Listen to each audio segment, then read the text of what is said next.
I told my husband I was pregnant, and he panicked. "You ruined everything. I didn't want this child." That same night, he packed his things and left for his young colleague. His parents supported him. I was left alone. But years later, he came crawling back to me. I have been married to Chad for 4 years, together for 7. We had talked about having kids someday, but never put a firm timeline on it. I was on birth control, but about 3 months ago, I had that stomach bug that was going around. And well, antibiotics and birth control don't always play nice together. When I first missed my period, I didn't think much of it. My cycle has always been a bit irregular, especially when I'm stressed, and work had been particularly demanding. But when I started feeling nauseous in the mornings and noticed my breasts were unusually tender, I bought a pregnancy test on my lunch break. 2 pink lines, clear as day. I took 3 more tests over the next 2 days, all positive. I was shocked, scared, but also excited. I know it wasn't planned, but once the initial surprise wore off, I started picturing our future as a family. I've always wanted to be a mom, and even though the timing wasn't perfect, I thought Chad would come around once he got past the initial shock. I waited a week to tell him, wanting to plan the perfect moment. I wasn't going to do anything elaborate like those Instagram announcements with letterboards and confetti. That's not us. Instead, I made his favorite dinner, lasagna with garlic bread, and bought a bottle of his favorite bourbon for him, and sparkling cider for me. I even wore the blue dress he always compliments me on. I wanted it to be special, even if it wasn't planned. The whole time I was cooking, I kept rehearsing how I'd tell him. Should I just say it outright?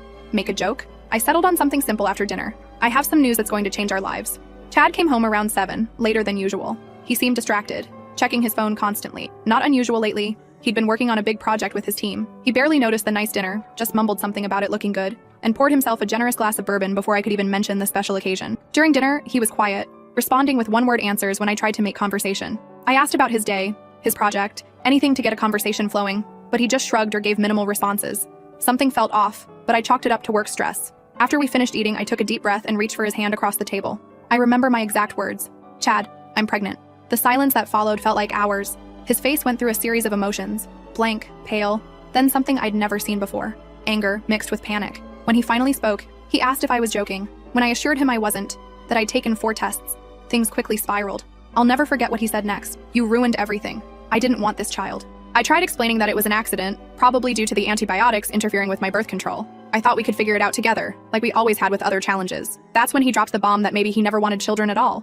He claimed he only went along with my someday plans to keep me happy, but it was always just a hypothetical future to him. I asked if there was someone else, and his reaction told me everything, before he even admitted it. When pressed, he finally confessed he'd been seeing Vanessa for a few months.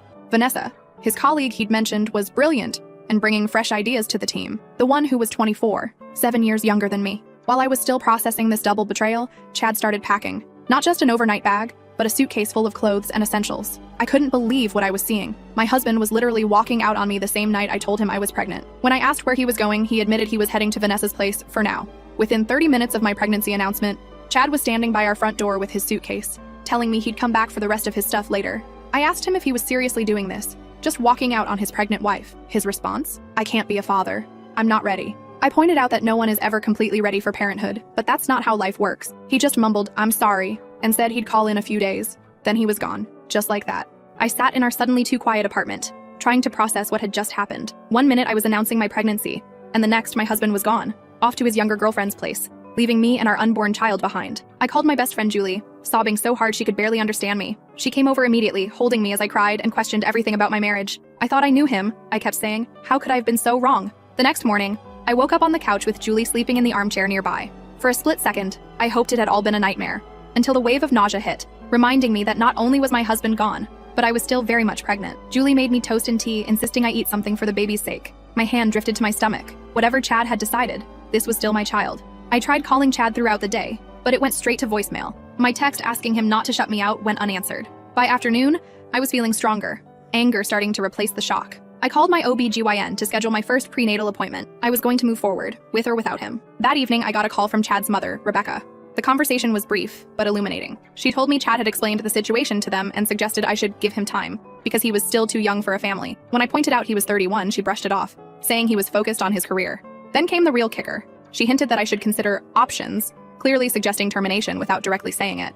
I firmly told her I was keeping this baby, her grandchild, regardless of Chad's decision. The call ended with me shaking with anger, finally understanding where some of Chad's attitudes came from. His parents had always coddled him, treated him like he could do no wrong. The next few days passed in a blur. I went to work, trying to act normal despite feeling like my world had imploded. I contacted a lawyer to understand my options. I started researching single motherhood and childcare costs. I looked at my finances, calculating how I could make this work alone if I had to. Chad finally texted 3 days after leaving, not to ask how I was doing or to apologize, but to inform me he was staying at Vanessa's and would send money for bills. When I replied that we needed to talk in person, his response was that he needed space and wasn't ready to talk yet. A week passed. Then 2. He came by the apartment once when I was at work to get more of his things. He left his keys on the counter with a note saying he'd paid rent through next month and would contact me about divorce after speaking with a lawyer. Divorce. Just like that. I had my first prenatal appointment alone. When the technician did the ultrasound and I heard my baby's heartbeat for the first time, that fast, rhythmic, whooshing sound, I broke down crying. The technician probably thought they were tears of joy, not tears of grief for the family I thought we'd be. The baby measured right on track. They gave me a tiny printout of the ultrasound image, just a little bean-shaped blur, but already my child. I put it on the refrigerator when I got home, a reminder that no matter what happened with Chad, this little person was counting on me. 3 weeks after Chad left, his father Roland called me. Unlike Rebecca's cold approach, he at least asked how I was doing. When I told him honestly that I wasn't doing great after being abandoned for a younger woman and mentioned his wife suggesting abortion, he tried to smooth things over. He claimed Rebecca didn't mean it like that, and that they were just concerned about Chad's career and promotion prospects. He called my pregnancy unfortunate timing and explained that Chad just isn't in a place where he can be a father right now. I reminded Roland that I hadn't planned to be a single mother either, but adults deal with life's unexpected challenges. He offered financial help but made it clear that Chad needed to focus on his career and that he and Vanessa had a connection. After hanging up, I realized something important. I was utterly alone in this. Chad had chosen Vanessa. His parents had chosen him. It was just me and my baby now. But somehow, that realization was clarifying. I didn't have to wonder anymore. Didn't have to hope Chad would come around. I could start planning my life, our life, without the weight of uncertainty. I called Julie that night and told her I needed to move. There were too many memories in our apartment. She immediately offered her place until I found somewhere new. As I looked around the apartment we'd shared, I felt something unexpected. A tiny flicker of hope. Not for reconciliation, that bridge was thoroughly burned, but for the future. My baby's future. Whatever came next would be hard. I had no illusions about that. Single motherhood, divorce, rebuilding my life from scratch. None of it would be easy. But one thing I knew for certain, my child would never feel unwanted, not by me, and maybe that would be enough. Tomorrow, I'm meeting with the lawyer again to start divorce proceedings. Chad thinks he can just walk away? We'll see about that. I might be down right now, but I'm not out. Not even close. First update. Wow, I can't believe it's been a year since my last post. First, thank you to everyone who commented with advice and support. I read every single message, even if I couldn't respond to them all. Your words meant more than you know during those dark days. So much has happened, and yet somehow writing that sentence feels like an understatement. I have a son now. An actual tiny human who depends on me for everything. His name is Tiago. He's 8 months old, and despite everything, he's the best thing that's ever happened to me. Yesterday, I realized something that stopped me in my tracks while I was folding his impossibly small socks. Chad has never met him. Not once. Not when he was born, not for his first smile, not for his first Christmas, not ever. My son's father lives less than 30 minutes away, and he's a complete stranger to his own child. I guess I should start from where I left off. The divorce was finalized when I was 7 months pregnant. Chad didn't contest anything, which my lawyer said was unusual, but made everything move faster. The judge ordered reasonable child support based on Chad's income, which is something at least, though it's been spotty, more on that later. I moved out of our apartment and found a smaller 2-bedroom place closer to Julie. The rent is higher than I'd like, but it's in a decent school district, which I've learned is something you start thinking about way earlier than you'd expect. My dining room is now half nursery overflow, with a pack-and-play, bouncer, and what feels like a small toy store exploding across my living space. Marie Kondo would have a heart attack. Tiago was born on a Tuesday night after 19 hours of labor. Julie was my birthing partner, holding my hand and feeding me ice chips while I swore I couldn't do it. The nurses kept asking about the father, and I got tired of explaining, so I just started saying, he's not in the picture, which felt both true and like a massive understatement. Those first weeks were a blur of sleeplessness, nipple pain, sorry, TMI, and wondering if I was doing anything right. The night we came home, Tiago wouldn't stop crying, and I remember sitting on my bathroom floor at 3 a.m., also crying, Googling, why won't baby sleep on my phone while he wailed in my arms? I'd never felt so alone or so overwhelmed, but we survived. Day by day, we figured it out together, Tiago and I. I learned his cries. Hungry sounds different from tired, which sounds different from, I just want to be held. I discovered he loves being sung to, even though I can't carry a tune in a bucket. I watched his personality emerge bit by bit. He's observant, stubborn, wonder where he gets that from, and has a laugh that can light up the whole room. Work has been complicated. I went back when Tiago was 10 weeks old because I needed the money. My boss Anastasia has been surprisingly understanding, letting me work from home 2 days a week. Finding childcare nearly broke me, financially and emotionally. Daycare costs more than my rent, which seems absolutely insane, but it's the reality for so many of us. I found a place that doesn't require taking out a second mortgage, but it's still a huge chunk of my monthly budget. The financial stuff has been one of the hardest parts. Child support from Chad comes sometimes, but there's always an excuse when it's late. His car needed repairs. He had unexpected expenses. He's switching jobs. Last month, it was 2 weeks late because he and Vanessa were in Spain. I saw the pictures on Instagram before he bothered to respond to my texts about the missing payment. Speaking of social media, I made the mistake of checking his profiles a few months after Tiago was born. There they were. Chad and Vanessa, looking sun-kissed and carefree at some rooftop bar. No signs of sleepless nights or spit-up stained clothes in their world. I blocked them both after that.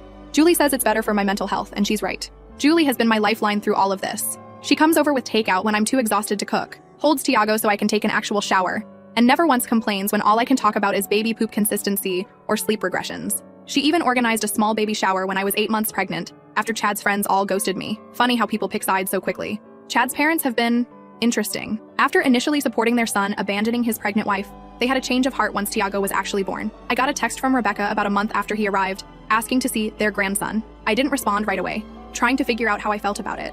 Then came flowers, baby clothes, even a handwritten letter about how they'd love to be part of their grandson's life. I finally agreed to a short visit when Tiago was 4 months old. It was awkward, to say the least. Rebecca kept commenting on how much he looked like Chad as a baby, while Roland took about 50 photos on his phone. They brought expensive baby gifts and talked about starting a college fund. Not once did they mention their son's absence or apologize for their previous behavior. When they asked to take him for an overnight stay, I had to draw a hard line. No way was I letting my infant go anywhere without me, especially with people who had basically suggested I terminate my pregnancy a year earlier. That conversation didn't go well. Rebecca accused me of using Tiago to punish Chad, which was rich considering Chad had shown zero interest in meeting his son. That's the part I still can't wrap my head around. How do you know you have a child and just not care? Not wonder what they look like? How they're growing? If they're happy? Chad has sent money, sometimes, but has never once asked for a photo, a video, or a visit. It's like Tiago is an abstract concept to him, not a real person with his eyes and dimpled chin. I've tried to be the bigger person. When Tiago was born, I sent a simple text with his birth stats and a photo. No response. I set up a shared photo album online where I occasionally upload pictures, just in case Chad ever wants to see what he's missing. As far as I can tell, he's never opened it. For Tiago's first Christmas, I sent a holiday card with his photo to Chad's address. The envelope came back marked, "Return to sender." Meanwhile, life goes on. Tiago started daycare, caught every possible virus in his first month there, another fun surprise of parenthood nobody warns you about, and has since developed an immune system of steel. He's crawling now, pulling himself up on furniture and putting everything in his mouth. My apartment is baby-proofed to the extreme. I haven't seen my coffee table without corner protectors in so long, I've forgotten what it actually looks like. My daily routine has become a carefully choreographed dance of efficiency. Wake up at 5:30 a.m. before Tiago to shower and get dressed. Get him up, fed, and dressed by 7:15. Daycare drop-off by 8. Work until 5, rush to pick him up by 5:30. Paying the late fee on days when meetings run over. Home by 6 for dinner, bath, stories, and bedtime routine. Then a few precious hours to clean, do laundry, pay bills, and maybe watch half an episode of something on Netflix before falling asleep on the couch. Rinse and repeat. The hardest moments are the ones no one talks about. Like when Tiago had his first fever at 3 a.m., and I had to decide alone whether to take him to the ER. Or when he says, "Mama," but there's no data in his vocabulary because that person doesn't exist in his world. Or the daycare forms that ask for father's information, and I have to write NA while surrounded by other parents filling out both sections. But there are beautiful moments too. Morning cuddles when he wakes up happy and babbling, the way he reaches for me when I pick him up from daycare, his fascination with the ceiling fan, his absolute joy when splashing in the bath, the weight of him falling asleep on my chest, his breath warm against my neck. I'm not going to pretend it's easy. Being a single parent is the hardest thing I've ever done. There are days when I'm so tired I put the milk in the cabinet and the cereal in the fridge, days when I snap at customer service people over nothing because I'm running on fumes, days when I cry in the shower because it's the only place Tiago can't hear me. But I'm doing it. We're doing it. And strangely enough, I'm proud of that. Tiago's first birthday is coming up next month. Julie is helping me plan a small celebration. Nothing fancy, just a few friends, some cake, and probably more decorations than necessary because Julie gets carried away with Pinterest. I debated inviting Chad's parents, but decided against it after our last interaction. They still occasionally text asking to see him, but it's always on their terms, with no acknowledgement of how their son has abandoned his child. As for Chad himself, I'm not holding my breath for a card, let alone an appearance. Last I heard through mutual friends, he and Vanessa moved in together and got a dog. I guess that's the level of responsibility he's comfortable with. The kicker came last week. I finally got approved for a modest apartment in a slightly better area. It's nothing fancy, but it has a small yard where Tiago can play, and the schools are good. As I was signing the lease, my phone buzzed with a text. It was from Rebecca saying they were having a family reunion next month and wanted to include their grandson. The text included a photo of Chad and Vanessa, arms around each other, looking perfectly happy. I stared at that photo for a long time. There was Chad, smiling, living his life as if his son doesn't exist. Something shifted in me in that moment. Not anger exactly, though there's still plenty of that. More like clarity. I've spent a year waiting for Chad to step up, to show even the slightest interest in his child. A year sending updates into the void. A year trying to be fair and reasonable despite everything. I texted Rebecca back. Tiago won't be attending. If Chad wants to meet his son, he knows how to reach me. But I'm done making excuses for him or pretending he's anything but absent by choice. Then I blocked her number too. Maybe that sounds harsh, but I'm done protecting Chad's image or his feelings. I'm done carrying the entire emotional load while he gets to live consequence-free. I'm done pretending for Tiago's sake that his father might suddenly become interested in his existence. The truth is, we're better off without someone who could so easily walk away. Tiago deserves people in his life who choose him, who show up for him, who love him unconditionally. I can't force Chad to be that person. So here we are. 1 year later, a single mom and her son against the world. It's not the life I planned, not even close. But looking at Tiago's sleeping face tonight, I realized something important. Sometimes the family you end up with isn't the one you expected, but it's still perfect in its own way. I don't know what the future holds. The divorce settlement included a clause about revisiting custody if Chad ever decides he wants to be involved, which honestly seemed like a joke at the time, but my lawyer insisted was standard. Part of me hopes he stays away forever. Another tiny part still can't believe he doesn't want to know his amazing son. For now, I'm focusing on what I can control. Building a stable home, creating happy memories, being both mom and dad as best I can, and maybe, just maybe, finding a way to trust again someday. But that's a problem for future Melissa. Present Melissa needs to finish the laundry and go to bed. Tiago will be up at 6 a.m. whether I'm ready or not. So that's my update. 1 year, one perfect baby boy, and one day at a time. Second update. It's been 4 years since my last update. I honestly didn't think I'd be posting here again, but something happened yesterday that I can't stop thinking about, and I needed to put it somewhere. Tiago just turned 5 last month. 5. I still can't believe my little baby is now this chatty kindergartner who knows all the planets in order and corrects my pronunciation of dinosaur names. Time is wild. Yesterday was his first day of kindergarten. I took the morning off work to walk him in, expecting the usual chaos of drop-off. What I wasn't expecting was to see Chad's friend Leroy in the school parking lot, dropping off his daughter. I froze for a second, but Tiago was tugging my hand, excited to see the classroom, so I pushed through it. After getting Tiago settled, only minor tears. From me, not him. I was heading back to my car when Leroy approached. I braced myself for awkwardness, but instead, he just asked how I was doing. We ended up getting coffee at the shop across from school, and that's when he dropped the bomb. Chad and Vanessa broke up 6 months ago. Apparently she wanted kids and he was still saying he wasn't ready, at 35, after stringing her along for years. She finally gave him an ultimatum, and he chose, well, not her. Chad's company downsized last year, and he's been struggling to find stable work. According to Leroy, he's been crashing on friends' couches while Vanessa keeps the apartment they shared. The perfect life he abandoned us for has completely fallen apart. I sat there stirring my coffee, not sure how to feel. There was no satisfaction, no serves him right moment, like I might have imagined years ago. Just a strange emptiness, like hearing about a character from a TV show I stopped watching seasons ago. What struck me most was realizing how completely different my life is now, compared to when Chad left. After years of juggling single motherhood and work, things have finally stabilized. I've been at the same company for 6 years now, and last year Anastasia promoted me to senior project manager. The raise meant I could finally afford to buy a small townhouse in a good school district.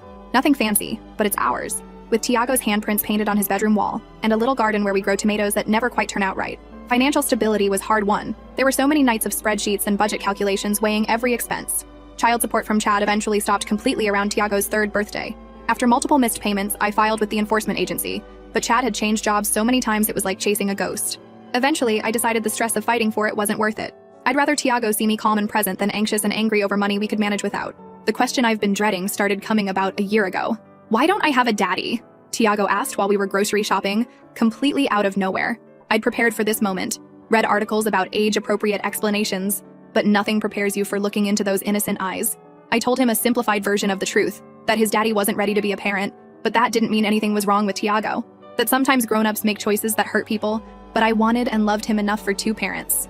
Those conversations never get easier. Each time Tiago notices another kid with their dad at the park or sees father-son activities at school, my heart breaks a little. But we've built our own traditions. Julie is still his favorite aunt, coming over for movie nights and teaching him card tricks. My parents drive up monthly to spend weekends with their grandson. We have our village, even without Chad.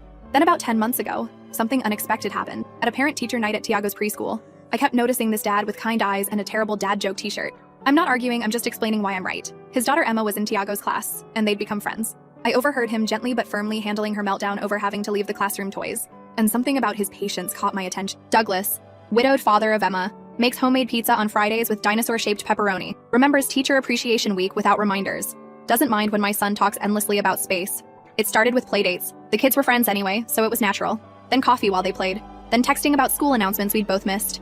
Then dinner one night after Emma and Tiago's soccer practice ran late. Then more dinners, more texts, more conversations that stretched late into the evening after the kids were asleep. Douglas never rushed anything. He understood the package deal. Me and Tiago, always. He asked thoughtful questions about Tiago's interests, brought him books about stars after hearing about his space phase. The first time he fixed Tiago's wobbly bicycle seat without being asked, I nearly cried at the simple kindness of it. 6 months in, Douglas told me about losing Emma's mom to cancer when Emma was just a year old, how he'd been terrified of raising a daughter alone, how he'd kept her mom's photos everywhere so Emma would know her. The raw honesty of his grief and love made me trust him in a way I hadn't trusted anyone in years. We've been officially dating for 7 months now. The kids know we're special friends and seem genuinely happy about our blended playdates.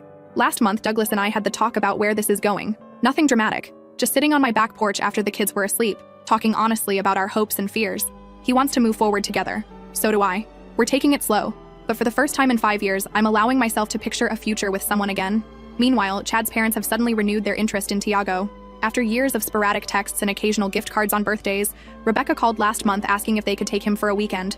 When I explained that wasn't going to happen after years of minimal contact, she got defensive, claiming they'd always wanted a relationship, but thought I was keeping them away. The truth is, they made barely any effort until recently. I wonder if Chad moving back in with them has anything to do with their sudden interest. Douglas asked last week if he could take Tiago fishing along with Emma next weekend. Something so simple, yet it made my throat tight watching Tiago's excitement about learning to fish like real boys do. After Leroy's revelation yesterday, I checked Chad's Instagram for the first time in years. His carefully curated feed of exotic vacations and rooftop parties has been replaced with vague inspirational quotes about new beginnings and finding yourself. No mention of the son turning 5 just miles away. I closed the app feeling oddly at peace. 5 years ago, I was broken, terrified, and alone. Today, I have a career I'm proud of, a home I own, an amazing kid who astonishes me daily, and a partner who chooses us every day, not because he has to, but because he wants to. So that's where I am 5 years later. Not where I expected to be, but exactly where I'm meant to be. And Chad? His choices led him exactly where his choices would naturally lead. I can't even find it in me to be bitter anymore. That part of my life feels like a different timeline, one I stepped out of long ago. Third update, last Saturday started like any other. Pancake breakfast, then rushing to Tiago's soccer game. Douglas and I were huddled under an umbrella watching the blue lightning when Douglas nudged me. Is that someone you know? Across the field stood Chad. After 7 years of complete absence, my ex-husband was just watching our son play soccer. No warning, no heads-up text, nothing. When halftime came, Tiago ran over for water, excited about his defensive play. That's when I noticed Chad approaching us. Tiago spotted him too, asking who the stranger was. Before I could answer, Chad was standing there, awkwardly commenting on how big Tiago had gotten. I sent Tiago back to his team and confronted Chad. He admitted his mother had mentioned the soccer schedule. Of course, Rebecca. The sudden increase in contact from his parents made sense now. Douglas introduced himself, and I noticed Chad flinch slightly when he claimed the title of Tiago's father. I corrected him, biologically only. After some tense words, Chad asked if we could talk after the game. I reluctantly agreed to 20 minutes at the nearby coffee shop. Douglas took Tiago and Emma for Victory ice cream while I met with Chad. He'd ordered me a cappuccino, not knowing I'd switched to lattes years ago, a small detail that somehow highlighted how much had changed. Chad's story came in pieces. Therapy for a year, 8 months sober, moving back with his parents after breaking up with Vanessa. The most stunning admission was that he'd actually asked his parents to limit contact with Tiago because he couldn't handle the reminder of what he'd abandoned. Now he wanted to make things right and know his son. I told him plainly that Tiago wasn't the baby he walked out on, but a person with feelings and a life Chad knew nothing about. He acknowledged he couldn't just walk in and be dad, then asked about my relationship with Douglas. Something like pain crossed his face when I told him Douglas had been more of a father than he ever was. I agreed to consider a supervised meeting with strict conditions. I would be present, it would be brief, and if he disappeared again, that was it forever. 3 days later, after talking with Douglas and our family therapist, I arranged a meeting at a park. Telling Tiago was harder than expected. His questions were heartbreaking. Why his father wanted to see him now, whether Douglas would come too, and if his biological father would like him. He decided to wear his soccer jersey, so he knows I'm good at soccer. The meeting wasn't terrible. Chad brought a Lego soccer field set, and they built it together while I watched from nearby. I noticed genetic similarities I'd forgotten. The same concentration face, the same eye crinkle when they smiled. Over the next 2 weeks, we had several similar supervised meetings. Then Chad called asking to take Tiago to a movie alone. I refused immediately. 3 weeks versus 7 years? Not happening. He seemed to accept this, suggesting we all 3 go instead. Before I could respond, he showed up at our house with his parents, unannounced. Roland and Rebecca pushed forward with talk about moving forward as a family, while Chad mumbled that he'd told them this wasn't the way. I sent them home, but Chad asked to speak with me alone. That's when he dropped it. I still love you, Melissa. I never stopped. The audacity was breathtaking. He suggested that despite my relationship with Douglas, we should consider reuniting as Tiago's real parents because our son deserved that chance. I asked him to leave, saying I needed to think. When Douglas came downstairs, I told him about Chad's declaration. Douglas couldn't hide his concern about Chad being Tiago's biological father, but I reassured him I was exactly where I wanted to be. Later that night, Chad texted that he meant what he said about wanting another chance with our family. I stared at those words, feeling an odd mix of anger and pity. The man who walked out when I needed him most wasn't someone I could ever trust again. Tomorrow, I'll call Chad to set clear boundaries about his role in Tiago's life, as a biological father only, not as my partner. Some bridges, once burned, stay ash.